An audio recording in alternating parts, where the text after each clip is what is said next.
Assalamualaikum warahmatullahi wabarakatuh. Saudaraku pemirsa MTA TV dimanapun Anda berada. Alhamdulillah, puji syukur senantiasa kita aturkan kepada Allah Subhanahu wa Ta'ala yang telah memberikan kita rahmat dan hidayahnya sehingga kita dapat bersua kembali. Tak lupa salawat dan salam kita aturkan kepada Nabi Muhammad SAW beserta para keluarga, sahabat, dan para penegak sunnah-sunnahnya. Alhamdulillah, di kesempatan siang hari ini kita dapat bersua kembali dalam program klinik kita, di mana kita akan sampaikan informasi seputar kesehatan. Dan tema di episode kita hari ini yaitu terkait dengan akut abdomen atau nyeri perut akut begitu. Bagi Anda yang ingin bergabung bersama kami nanti dapat melalui line telepon di 0271 679 3000 atau melalui pesan WhatsApp di 0811 255 3000. Tak lupa kami tetap ingatkan untuk tetap melaksanakan protokol kesehatan karena COVID belum usai begitu ya. Dan tentu saja saya tidak sendiri, namun telah hadir bersama kami di studio MTA TV, yaitu Dr. Parwanti selaku penanggung jawab klinik MTA. Langsung saja kita sapa beliau. Assalamualaikum warahmatullahi wabarakatuh. Waalaikumsalam warahmatullahi wabarakatuh. Kabar baik, Dok? Alhamdulillah. Alhamdulillah baik. Sehat ya, Dok ya? Masya Allah. Kita akan membahas terkait akut abdomen nih, Dok ya. Nyeri perut akut gitu. Nah, abdomen sendiri ini apa sih, Dok? Oh iya, jadi abdomen itu kalau bahasa Indonesianya itu ya rongga perut ya, rongga perut. Jadi ini kalau yang sering disebut akut abdomen itu adalah keluhan nyeri perut itu yang sifatnya akut atau timbulnya itu mendadak dan intensitasnya itu termasuk intensitas yang berat gitu loh. Datangnya tiba-tiba tapi dengan sakitnya yang sangat, itulah istilahnya secara gampangnya seperti itu. Jadi nanti kita akan bahas itu karena ini memang termasuk kejadian yang sering didapati di praktek dokter atau bahkan ini yang sering juga menyebabkan dibawa ke instalasi gawat darurat ya, karena memang dengan datang yang tiba-tiba dengan intensitas yang nyeri yang sangat itu kadang menyebabkan suatu kekhawatiran. Makanya nanti kita akan bahas karena ini juga termasuk yang sering terjadi dialami oleh kita semua. Makanya kita perlu bahas apa tuh sebenarnya akut abdomen itu dan nanti penyebabnya apa saja seperti kita harus seperti apa gitu ya, bagaimana cara kita menghadapi itu. Betul. Baik, nah ini ada apa saja nih, Dok, terkait dengan akut abdomen ini, ciri-cirinya, jenis-jenisnya ini apa saja sih, Dok? Bismillahirrahmanirrahim. Nanti kita akan bahas. Jadi ini sebelum kita akan membahas tentang bahasan tentang akut abdomen ini, kita sebelumnya harus tahu dulu ya sebenarnya yang akan kita bahas ini tentang abdomen atau rongga perut ini adalah suatu ruangan yang di atas panggul ke atas tuh sampai di bawahnya rusuk, di bawahnya rusuk, dibatasi di atas itu dibatasi oleh diafragma. Diafragma itu yang membatasi antara di bawah itu rongga perut, kalau di atas rongga dada. Nah, di bawah rongga diafragma itulah nanti banyak sekali organ-organ yang menempati rongga perut itu. Dan ini sangat banyak, nanti kita akan lihat. Jadi kenapa kok ini kita perlu bahas dan perlu membedakan, karena kadang kita taunya apa sakit perut, sakit itu memang perut itu bukan organ ya, perut itu suatu seluruhnya suatu ruangan itu. Dan kalau kita nanti di petani satu-satu ternyata penyebabnya banyak sekali gitu ya. Jadi kita biar tidak bedah uyah seperti itu. Jadi nanti kita lihat jadi apa saja tuh yang ada di rongga perut itu, ada organ apa saja sehingga kita tahu. Kadang orang paling tidak kalau begitu ketika sakit perut itu kalau ndak mah tifus seperti kalau nggak usus buntu. Nah, itu yang sering disampaikan pasien kita itu mesti itu emah atau kemudian tifus, usus buntu. Itu tiga itu. Padahal ternyata selain itu masih banyak lagi yang penyebabnya. Nah, mungkin sebelumnya akan kita lihat dulu yang anatomi organ perut itu, Mas, coba Mas ya. Yang pertama dulu gitu ya. Nah, yang pertama kali dulu yang jadi ini kalau dilihat dari luar itu memang ini juga ada artinya. Jadi di rongga perut itu kita bagi jadi 9 region itu. Jadi itu nanti kalau ini salah satu kita kalau ada keluhannya apa, sakit perutnya bagian mana lah ini bagian kalau ini bagian apa nama dari anatominya. Kalau orang apa bisa mungkin di bagian ulu hati, apa kanan atas atau kanan bawah, sebagian tengah, samping kanan, samping bawah, atau itu bisa nanti ketika itu disebutkan bisa menggambarkan oh perkiraannya apa nyerinya itu berasal dari organ apa, karena ini bisa kelihatan itu dari berbagian itu ada kemungkinan kalau nyerinya lokasinya di situ itu kemungkinan penyebabnya dari organ apa. Itu kita masih kadang menganggap kemungkinan, Mbak. Kita tidak bisa memastikan karena juga di dalam itu organ abdomen itu kadang tumpuk-tumpuk, di depan ada usus, di belakang ada pembuluh darah, seperti itu, sehingga kita tidak bisa memastikan sebelum ada nanti pemeriksaan lebih lanjut. Ya. Jadi ini memang pembagian regio ada 9 regio dan ini sebagai ancer-ancer.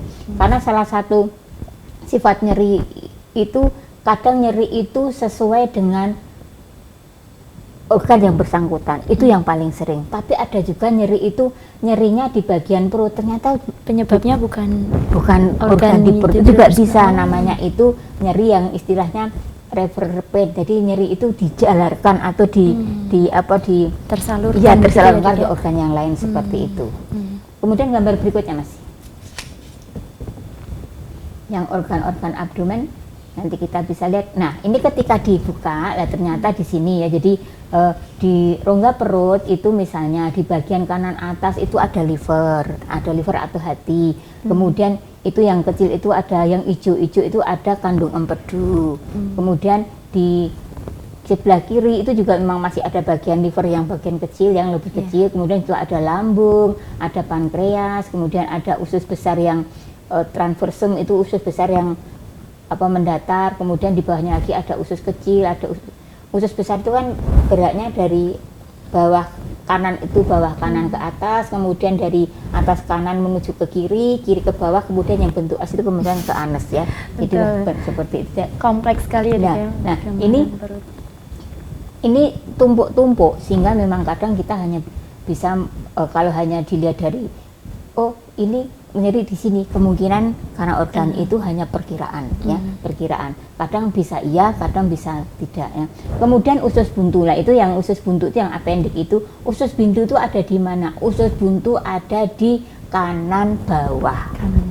Kanan bawah lah, ini kadang nanti kalau kadang sering takutnya usus buntu dok, padahal nyerinya di kiri. Apa di atas lah, seperti itu. Jadi usus buntu itu lokasinya ada di kanan bawah. Jadi kemungkinan kalau memang ada yang sakit ditahan-tahan sambil dipegang-pegang, jalan bungkuk-bungkuk, kemudian di kanan bawah itu memang salah satu penyebabnya usus buntu. Jadi ini salah satu pertimbangan itu kalau mengatakan ada keluhan nyeri abdomen itu kita lihat lokasinya di mana ya. Lokasinya kalau di kanan bawah bisa jadi dari usus buntu, tapi kalau pada wanita ada penyebab lain. Di bawah itu nanti kita lihat bahwa salah satu kalau ada nyeri itu antara pria sama wanita nanti ada penyebab yang lain juga, karena di bawah, di perut bawah wanita itu punya organ-organ kewanitaan itu yang sering menyebabkan juga akut abdomen. Nanti mungkin bisa kita lihat di bawah. Ini jelas secara umum organ yang ada di rongga perut itu seperti itu. Dan ini rongga perut ini juga punya selaput namanya peritoneum. Kadang nanti juga peritoneum ini kalau misalnya ada infeksi usus buntu tadi, kadang usus buntu itu kalau udah lanjut infeksi, ada nanah-nanah, akhirnya pecah. Nah, nanahnya itu bisa menginfeksi yang kantong perut itu juga, sehingga nanti bisa menyebar ke yang lain juga. Nah, seperti itu. Kemudian yang seterusnya, Mas. Nah, ini tadi ketika yang di depan itu misalnya disingkirkan gitu ya, yang terganti kan yang dalam lagi yang di bagian belakang itu masih ada lagi. Tadi kan yang kelihatan dari depan, jadi kan ketika dilihat ternyata di belakangnya masih ada organ-organ yang lain, yang ini yang nempel di dinding belakang ya. Itu ada yang jelas, itu ada tadi kelihatan pankreas yang kuning tadi, itu pankreas itu bisa juga itu karena bisa terjadi infeksi, bisa juga ada batu juga bisa ya. Kemudian yang sering terjadi nyeri akut yang paling sering itu adalah batu ginjal atau batu saluran kencing. Itu ada yang kanan kiri yang bentuknya kayak kacang, kanan kiri itu ginjal, kemudian ada saluran ke bawah yang kuning kanan kiri itu yang ureter.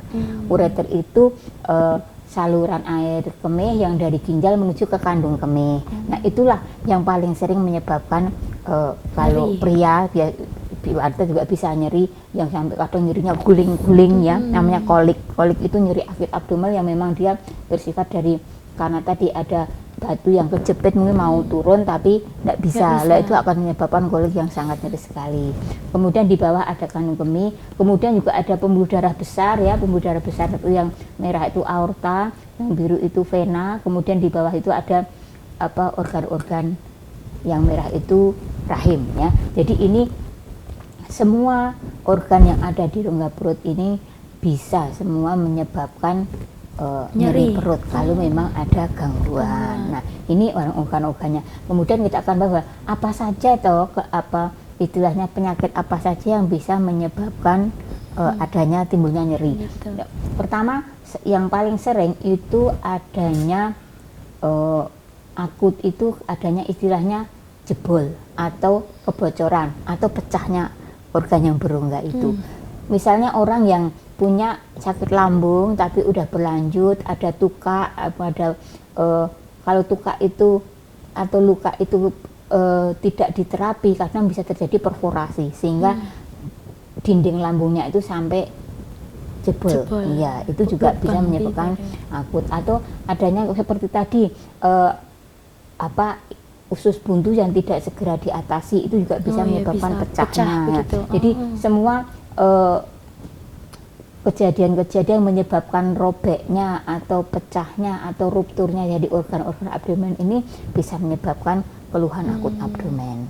Jadi lebih baik diketahui sejak dini sehingga bisa adanya treatment begitu ya, Dok ya. Cuma kan yang kita itu tiap orang itu beda-beda dengan kondisi tubuh masing-masing. Ada yang sangat peka, kalau dikit udah langsung diantisipasi, cek semua mulu. Ada yang rada ndablek seperti itu, Allah yang ini paling enggak nanti tiba-tiba hilang sendiri begitu ya, Dok, yang dirasakan.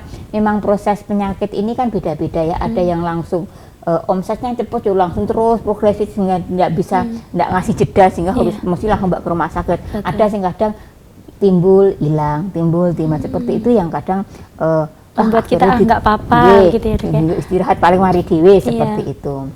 Tadi yang penyebab pertama itu adanya ruptur atau perforasi ya, ada robeknya atau pecah seperti itu. Kemudian kalau pada wanita penyebab ruptur itu ruptur kista juga bisa, atau adanya pecahnya hamil di luar kandungan. Kita pernah membahas bagaimana kalau hamil di luar kandungan itu yang paling sering itu janin itu tertanam di tuba. Tuba itu tidak dipersiapkan untuk tumbuh janin, dia hanya saluran kecil kayak saluran kencing tadi ya, tapi di situ untuk tertanam janin sehingga tidak muat, akhirnya pecah juga, terjadi ruptur tuba.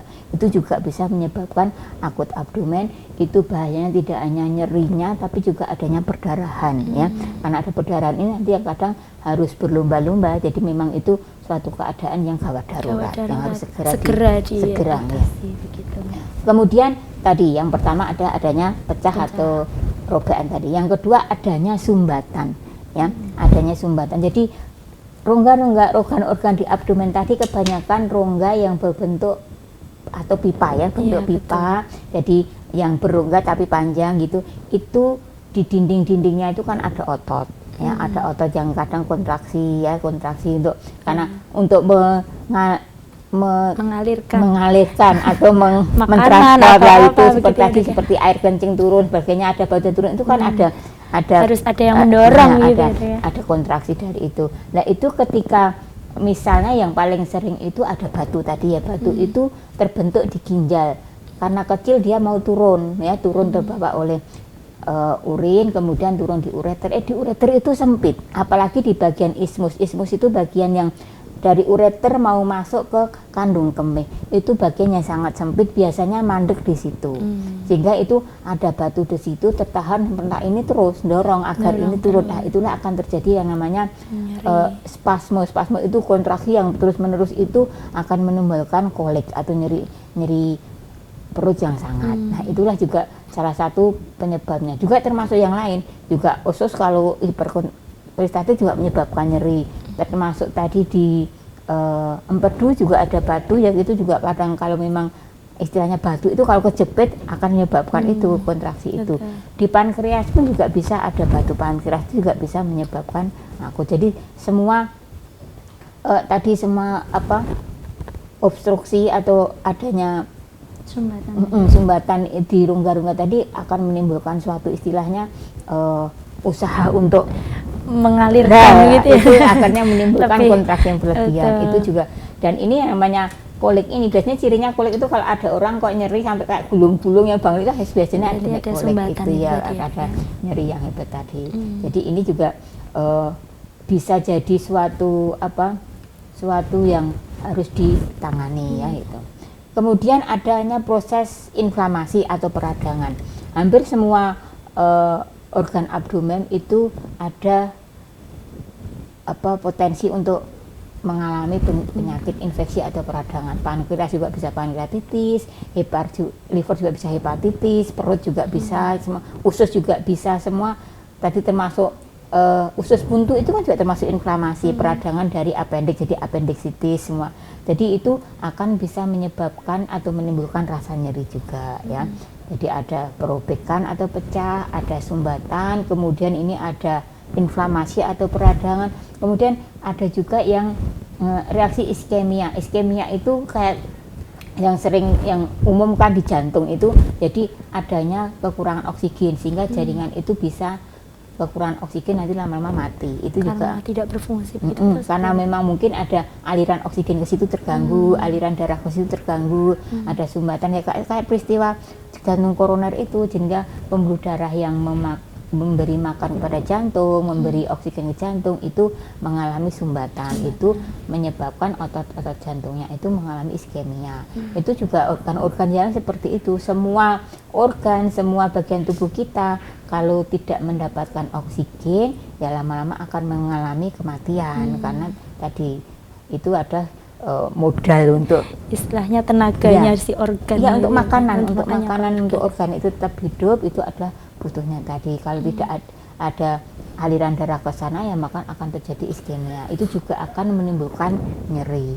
Termasuk nyeri jantung koroner itu misalnya kadang kalau lokasinya itu di jantung bagian bawah, kadang itu nyerinya juga bisa terasa di perut. Iya, kadang seperti keluhannya kok kayak seperti sakit emah gitu loh, tapi ternyata setelah direkam jantung, oh ternyata ada infak atau tadi ada iskemia, ada kematian, ada kekurangan oksigen di otot jantungnya tadi. Jadi itu memang juga, apalagi kalau orangnya kita tahu misalnya seorang pria yang juga kelihatan misalnya agak gemuk ya seperti itu kalau ada nyeri-nyeri di bagian epigastrium, ulu hati itu salah satu yang harus kita pikirkan kemungkinan juga ke arah jantung.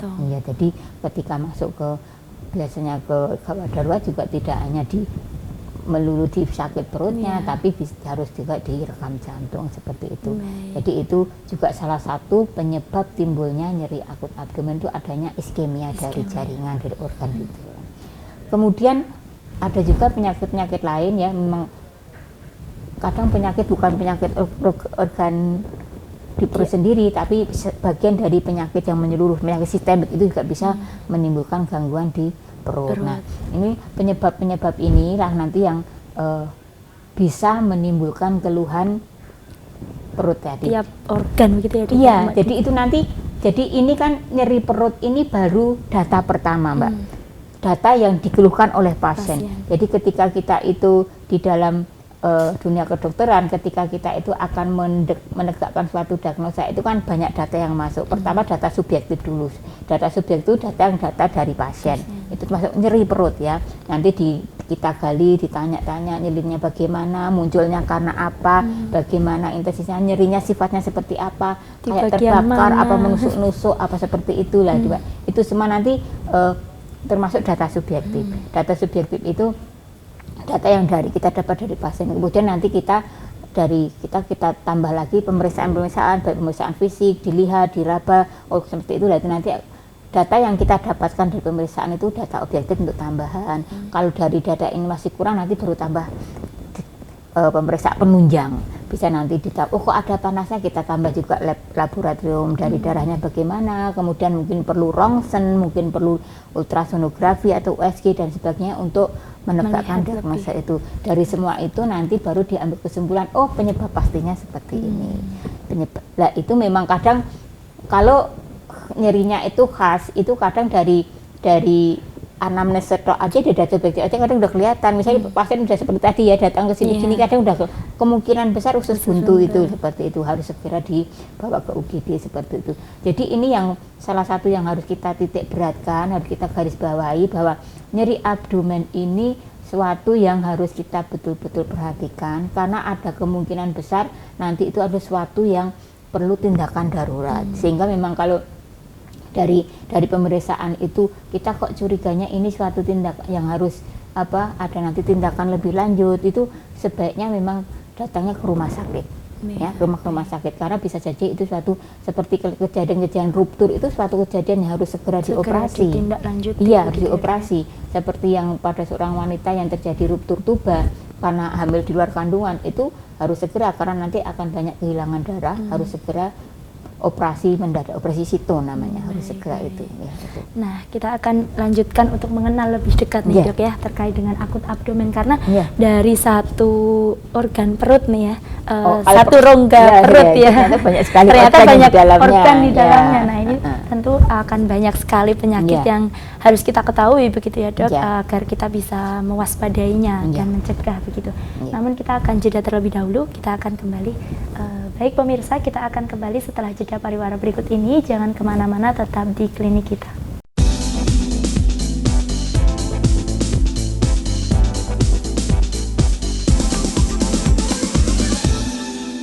Baik, terima kasih pemirsa, Anda masih setia bersama kami di program klinik kita.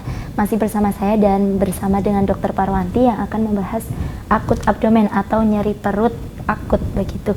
Bagi Anda yang ingin bergabung bersama kami dapat melalui line telepon di 0271 679 3000 atau melalui pesan WhatsApp di 0811 255 3000. Baik dok, kita akan lanjutkan pembahasan kita, namun ada pertanyaan terlebih dahulu. Bisa. Kita jawab terlebih dahulu.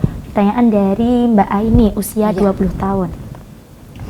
Jadi begini dok, kendala setiap pagi selalu sama, yaitu sakit perut setelah sarapan. Mbak Aini ini seorang mahasiswa, jadi kalau tidak sarapan ini terasa lapar begitu dok. Tapi kalau sarapan setelah itu langsung terasa mules begitu. Kalau sebelum makan gimana rasanya tadi? Kalau tidak lapar, kalau tidak sarapan nanti dia merasa lapar begitu, karena kan berkuliah begitu. Ada perih enggak kalau sebelum makan? Tidak disebutkan begitu dok, hanya terasa lapar begitu. Jadi terkadang Mbak Aini ini lebih memilih untuk menahan tidak makan pagi daripada nanti terasa mules. Nah, yang jadi kendala kenapa kok mulesnya itu dikarenakan setelah makan makanan yang hangat dan pedas. Selain makanan, minuman pun juga. Jadi minuman yang hangat juga nanti akan terasa mules seperti itu. Jadi kadang saya minum yang kalau tidak dingin ya biasa untuk menghindari rasa mules tersebut. Apa mungkin kalau pagi belum bisa menerima makanan yang hangat dan pedas ya dok? Tolong dijelaskan, terima kasih. Jadi pada Mbak Aini, jadi memang kalau ini jelas sekali bahwa kalau tidak makan memang lapar itu kadang kalau lapar betul-betul kadang bisa senop atau perih itu juga bisa ya. Kalau ini ketika dimakani justru malah tambah sakit. Tapi jelas ini kalau dari pencetus ini bisa kita ketahui kelainannya itu di lambungnya ya, kelainan di lambungnya. Jadi lambung itu memang ada berbagai gangguan ya, ini karena ini ya nyeri perut tapi bukan termasuk akut abdomen, karena itu bisa diperkirakan, jadi tidak datang dengan mendadak seperti itu ya.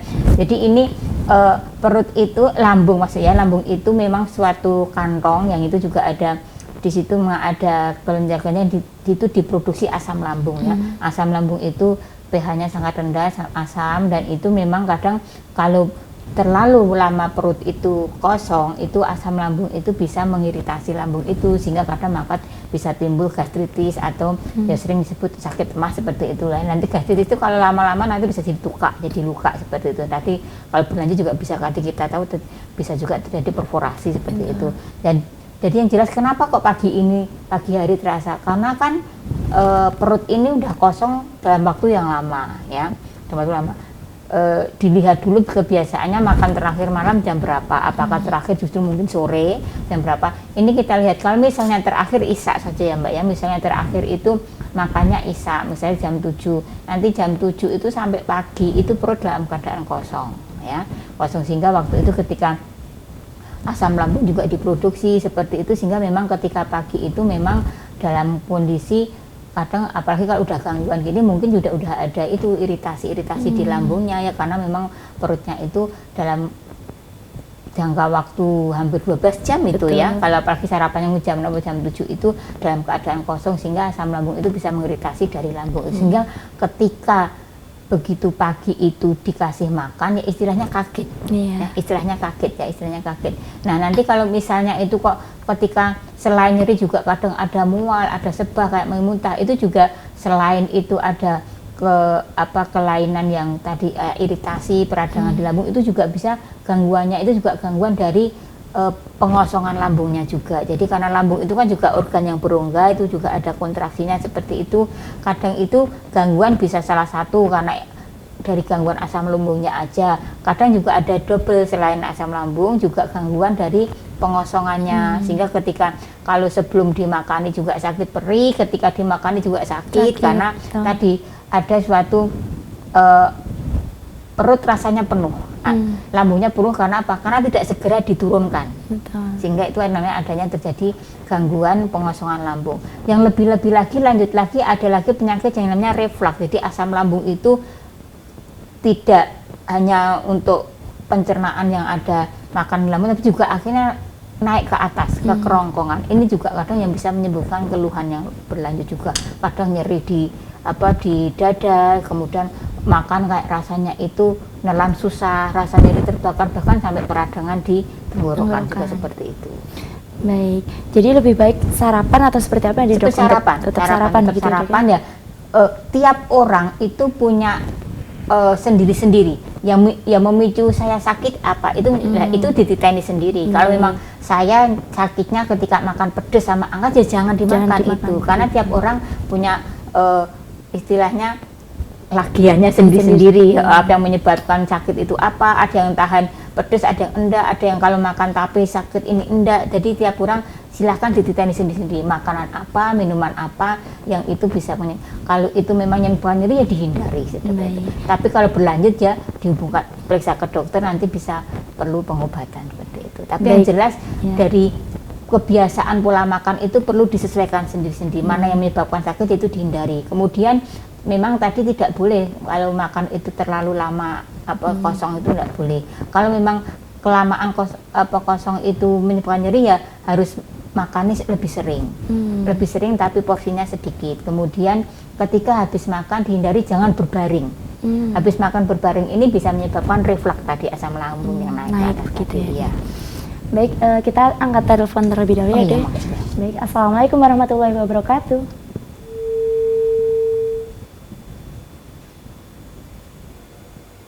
Assalamualaikum warahmatullahi wabarakatuh.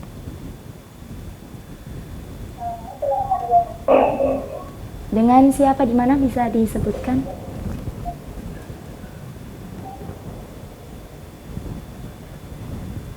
Halo, assalamualaikum warahmatullahi wabarakatuh. Waalaikumsalam warahmatullahi wabarakatuh.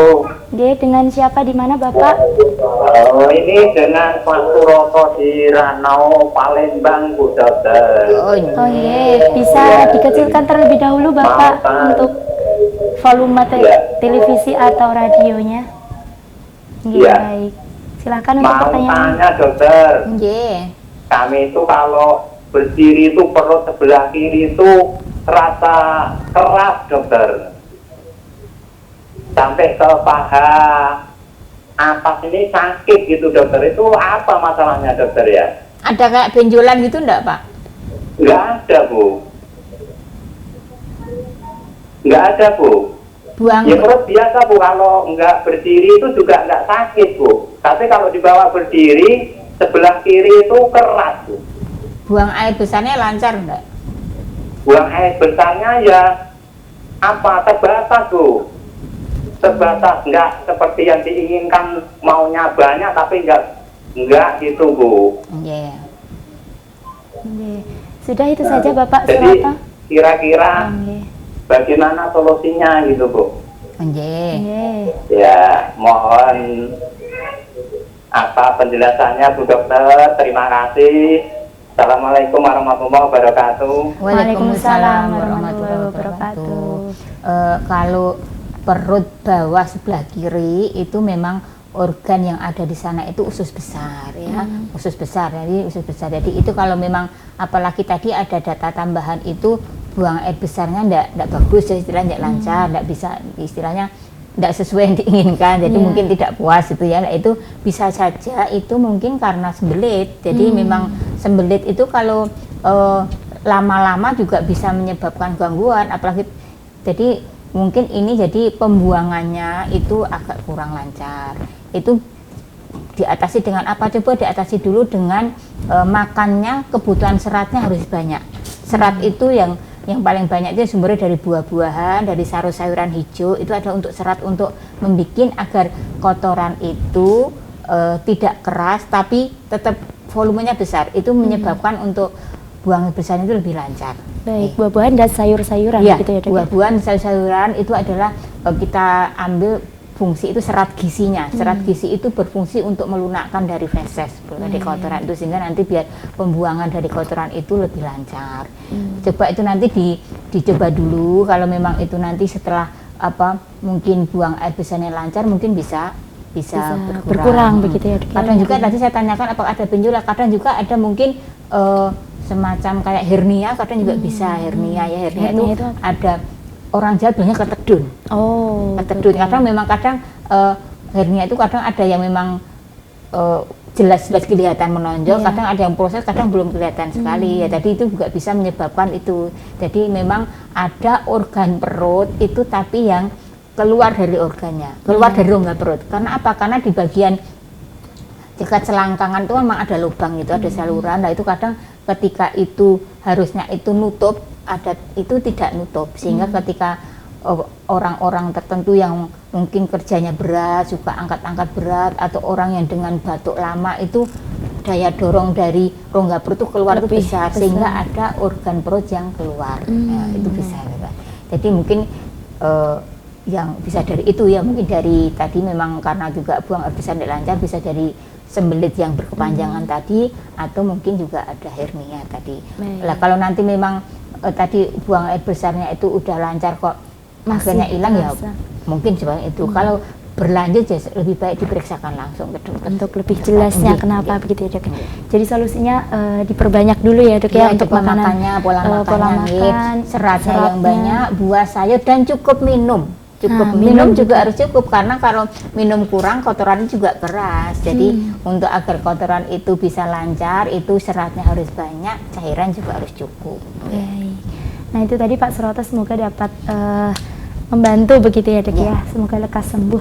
Dan ini ada pertanyaan lagi ini, tapi terkait dengan KB begitu Dok.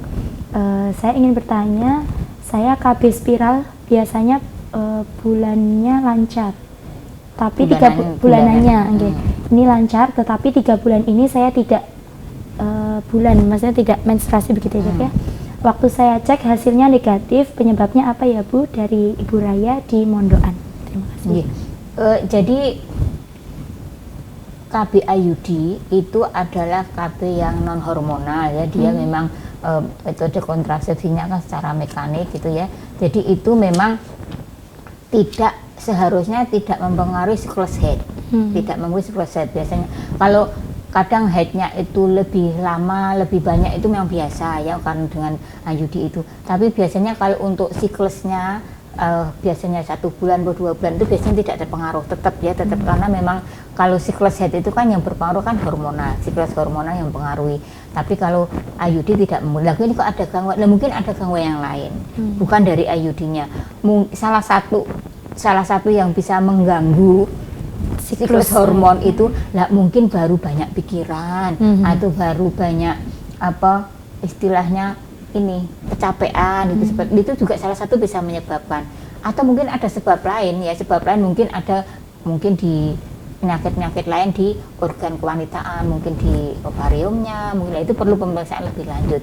Kalau sampai 3 bulan tidak datang menstruasi, kemudian dites PET juga negatif, sebaiknya diperiksakan. Mungkin perlu di USG, mungkin ada penyebab lainnya seperti itu. Baik, Masya Allah. Nah, itu jadi dari KB sendiri tidak ada dari IUD sendiri tidak mempengaruhi siklus head karena itu bukan karena hormonal begitu ya. Biasanya mempengaruhi itu kan karena hormonal tadi. Ya. Baik. Nah, ini ada penelpon lagi. Oh iya, Bisa kita angkat. Assalamualaikum warahmatullahi wabarakatuh. Waalaikumsalam warahmatullahi wabarakatuh. Dengan siapa dan di mana Bapak bisa disebutkan? Di Wonogiri, Bapak Budi. Bapak Budi Wonogiri, monggo Pak. Monggo Pak, pertanyaannya. Ini informasi dulu, ini suara radionya ngombak-ngombak ya di Wonogiri. Gitu. Terus ini saya mau nanya tentang penyebabnya batu di empedu apa di ginjal apa di pankreas ini penyebabnya apa gitu. Itu yang pertama. Terus yang kedua, kalau ini sebabnya itu dari makanan apa salah satu minuman kopi itu apa bisa menyebabkan pengendapan atau batu ginjal gitu. Gitu. Terus ada lagi nih untuk paman saya itu habis operasi hernia, tapi kok katanya kencingnya itu rembes lewat jahitan, itu bagaimana ya itu pembuangannya ini dari selang gitu. Nah itu sebaiknya dibagaimanakan gitu. Mohon penjelasannya, terima kasih. Assalamualaikum warahmatullahi wabarakatuh. Waalaikumsalam warahmatullahi wabarakatuh. Terima kasih Bapak Budi. Jadi ini Pak Budi ini menanyakan kalau nanti kok uang tubuh kita kok ada produksi batunya gitu, jadi batu macam-macam tadi sebabnya apa. Jadi memang produksi batu dalam tubuh itu sendiri secara itu memang pertama memang ada kadang faktor keturunan, faktor keluarga itu ada, jadi istilahnya ada bakat lah seperti itu, ada bakat itu salah satu, itu memang salah satu faktor. Kemudian dari faktor makanan minuman bisa ya, jadi ketika minuman yang kita konsumsi itu banyak mengandung mineral-mineral, mungkin kalsium dan sebagainya juga bisa. Atau air daerah-daerah tertentu itu airnya kadar kapurnya sangat tinggi. Nah, itu ketika memang kalau kita itu konsumsi kadang juga itu juga berpengaruh ya, bisa menyebabkan pembentukan batu dalam tubuh kita. Kemudian karena kurang minum ya, karena kurang minum. Ketika kurang minum itu juga nanti urin yang terbusuk itu sangat kental, ya, lebih kental. Itu nanti akan proses pengendapan yang sampah-sampah dalam tubuh kita akan lebih besar ya. Tidak, kalau urinnya itu encer kan, itu kotoran-kotoran itu akan larut kemudian terbuang lewat pipis. Tapi ketika urinnya itu pekat karena kurang minum, dehidrasi, itu akhirnya sampah-sampah itu ngendep. Tidak terbuang, tidak terbuang, akhirnya ngendep, lama-lama numpuk-numpuk bisa jadi batu. Itu juga bisa. Kemudian juga itu jadi makanan yang bisa. Misalnya makanan-makanan tertentu ya, asam urat pun itu kalau di dalam, kalau nanti kadar banyak kemudian menumpuk di ginjal juga akan terjadi batu urat. Termasuk yang mungkin sering kita makan vitamin ya, konsumsi vitamin C itu produksi sampahnya itu namanya asam oksalat. Itu nanti kalau ketemu dengan zat kapur juga membentuk batu oksalat juga. Jadi itu sama, jadi bisa berpengaruh dari apa yang kita konsumsi bisa ya. Kalau kopi enggak, insya ya. Kalau kopi enggak, kopi itu tidak termasuk. Cuma memang kadang kopi ini kadang tadi misalnya bakal sakit perut bisa ya, karena kopi ini kadang orang tertentu dia tidak tahan malah lambungnya kadang ya, lambungnya yang sakit seperti itu. Jadi ini faktor-faktornya. Jadi memang faktor yang pasti kadang di kedokteran sampai sekarang masih belum diketahui juga banyak faktor. Tapi yang jelas seperti tadi bisa karena kebiasaan tadi kurang minum, kadang juga kebantuan orang-orang tertentu itu suka ngempet pipis, itu juga bisa salah satu prediktornya batu ginjal. Kemudian kalau batu empedu itu biasanya batunya itu batu kolesterol ya, beda dengan batu ginjal ya. Itu juga pengaruh konsumsi juga bisa. Tapi yang jelas itu memang ada faktor intern, ada faktor dari luar. Faktor luar dari apa yang kita konsumsi. Tadi kalau faktor intern memang ada suatu kecenderungan ya, kecenderungan tiap orang beda-beda. Ada yang tadi punya bakat tadi, jadi istilahnya pabrik batu ya. jadi punya ini. Dan itu kecenderungan itu memang ketika ada batu, kemudian batu ini diambil, dioperasi, terus selesai, itu tidak, karena memang udah ada bakat. Kalau memang bakat itu tadi konsumsinya juga masih tetap sama, misalnya bisa timbul lagi. Ya. Jadi sebaiknya setelah itu pola hidupnya harus dirubah. Dan biasanya kadang awal nanti ada keluhan lagi harus diperiksakan lagi, karena itu seperti batu ginjal itu bisa berulang karena tadi memang punya bakat itu. Baik, untuk yang pertanyaan kedua ya. Untuk kedua, kalau ini pasca operasi kok dari pipis yang rembes itu mungkin ada suatu terbentuknya lubang. Jadi kadang ketika kita itu habis operasi itu akan ada suatu bentuk lubang antara organ satu dengan organ lain, itu ada suatu saluran. Nah itu bisa menyebabkan itu, misalnya salurannya harusnya pipis itu lewat sana merembes ke situ. Jadi ada suatu terjadi suatu istilahnya ya lubang. Jadi terbentuknya dari saluran pipis itu nembus ke ruang operasi tadi. Nah harusnya gimana? Dikontrolkan lagi, biar dilihat lagi dari dokter yang mengoperasi, sehingga nanti bisa diatasi, dicari penyebabnya. Oh terjadi apa, nanti ditangani lebih lanjut. Baik, jadi lebih baik segera diperiksakan kembali, dikonsulkan ke dokter yang mengoperasi kemarin. Iya, agar segera ada tindakan gitu ya, Dok. Baik dokter, terima kasih atas ilmunya hari ini, karena banyak yang antusias nih Dok hari ini, banyak yang bertanya. Semoga dapat menambah pengetahuan kita terkait dengan penyakit-penyakit nih yang nyeri perut ya Dok, secara akut begitu. Selamat melanjutkan aktivitas selanjutnya. Assalamualaikum warahmatullahi wabarakatuh. Waalaikumsalam warahmatullahi wabarakatuh. Baik, demikian tadi pemirsa pembahasan kita terkait dengan akut abdomen. Kita akan kembali insya Allah episode minggu depan begitu, akan membahas tema-tema yang lain begitu. Saya Halidah Haris undur diri. Assalamualaikum warahmatullahi wabarakatuh.